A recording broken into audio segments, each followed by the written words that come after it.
मुख्यमंत्री नीतीश कुमार को एक जोरदार झटका लगा है बिहार में। बिहार की किशनगंज सीट से जेडीयू उम्मीदवार ने चुनाव लड़ने से इनकार कर दिया है। पार्टी ने किशनगंज सीट से हाल ही में लालू की लालटेन छोड़कर जेडीयू में शामिल हुए अख्तरुल ईमान को टिकट दिया था, लेकिन अख्तरुल ईमान ने अब चुनाव लड़ने से ही इनकार कर दिया। खास बात यह है कि किशनगंज में 24 अप्रैल को वोटिंग है और वहां नाम वापस लेने और उम्मीदवार बदलने की समय सीमा भी खत्म हो चुकी है।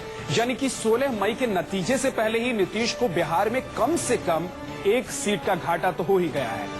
अख्तरुल ईमान कुछ दिन पहले ही लालू की पार्टी आरजेडी छोड़कर जेडीयू में शामिल हुए थे और उन्हें टिकट भी जेडीयू की तरफ से दे दिया गया था, लेकिन अब उन्होंने चुनाव लड़ने से इनकार कर दिया है और वक्त का चयन ऐसे किया है कि अब न तो जेडीयू अपने किसी दूसरे उम्मीदवार को यहां से खड़ा कर सकती है और न ही कोई और गुंजाइश यहां से बचती है। हमारे संवाददाता अमिताभ ओझा हमारे साथ जुड़ गए हैं। अमिताभ, आखिर क्यों चुनाव लड़ने से मना कर दिया है अख्तरुल ने?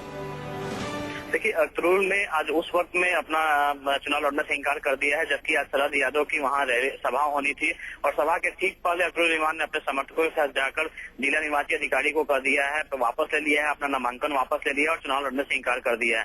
हालांकि उसके बाद मीडिया से बात करते हुए उन्होंने स्वीकार किया है कि वो सेकुलर ताकतों को नहीं जीतने देना चाहते हैं और यही वजह है कि उन्होंने इसे अपना नामांकन वापस लिया है। उनका कहना है कि जो मुस्लिम वोट हो वो उसका बिखराव नहीं हो, यह सोचकर उन्होंने जेडीयू से जो अपना नामांकन दाखिल किया था उसे वापस लिया है, क्योंकि यहाँ से अब किशनगंज सीट से किसको सीधे सीधे फायदा मिलेगा इसका? देखिए, अब सीधी लड़ाई में आ गए हैं। बीजेपी के प्रमोद जायसवाल हैं वहां पे और कांग्रेस के जो वहां वर्तमान जो सांसद हैं उनकी बीच लड़ाई हो गई है और इन्हीं दोनों के बीच में लड़ाई मुख्य रूप से केंद्रित हो गई है। लेकिन अख्तरुल के सीट छोड़ने का फायदा किसको मिल रहा है? देखिए, अख्तरुल की सीट छोड़ने के बाद सीधा फायदा अगर देखें तो कांग्रेस उम्मीदवार को मिलेगा, क्योंकि इससे पहले जो कांग्रेस उम्मीदवार थे उन्हें उम्मीद तक वो जो मुस्लिम वोटों का जो वहाँ बंटवारा होने वाला था वो कम से कम मतभेद जो था वो समीकरण सीधा फायदा उसका कांग्रेस को मिलने जा रहा है।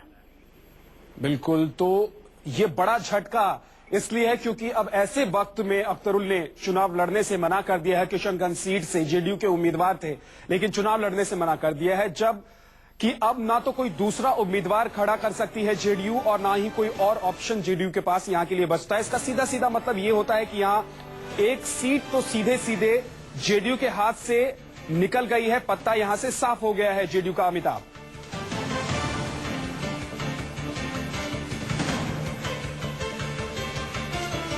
तो जेडीयू प्रत्याशी ने सीट छोड़ दी है।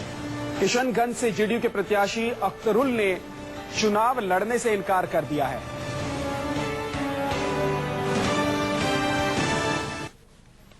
चौबीस अप्रैल को किशनगंज में चुनाव है और उससे पहले ये बड़ा झटका माना जा रहा है जेडीयू के लिए और ऐसे वक्त में इस सीट से चुनाव लड़ने से इनकार किया है जब जेडीयू के पास कोई और अब तरीका या फिर कोई ऑप्शन नहीं है कि यहां से किसी दूसरे उम्मीदवार को खड़ा किया जा सके।